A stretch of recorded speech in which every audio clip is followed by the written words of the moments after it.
susubok tayo. Lahat naman po ng pagkakataon sa buhay, ang pagsubok is lagi pong nandyan. Nasa atin na lang po kung paano natin siya gagawin, di ba?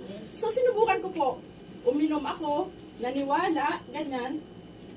Dati po hindi ko naman iniintindi kung may kitaan ba dyan o ano. Sa akin is para gumaling.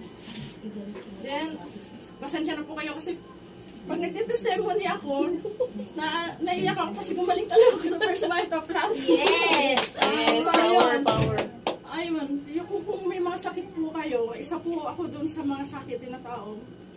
I suggest po, itry nyo po yung First Vita Plus kasi ang gamot is, ano ba? Gagamutin tayo. Pero pagka ginamot tayo, may consequences. Gamot, pwede tayong magkasakit sa kidney. Lalo na pag nagme-maintenance, di ba?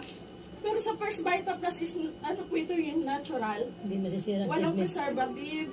So, basta, sabi nga, kung kakain tayo ng gulay, masustansya ang gulay, di ba?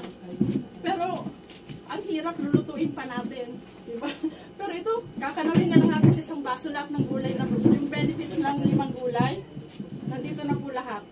So, kung sa akin po gumaling ako, kung kayo po may mga sakit, panalangin po natin na kung mag-try po kayo nito, gumaling din po kayo. So, yun. At hindi lang po sa kalusugan. Meron din po tayong pangkabuhayan. Kung interesado rin po kayo sa pangkabuhayan, ayan po, ipopromote po yun ni ma'am. So, yun lang po. Try nyo po.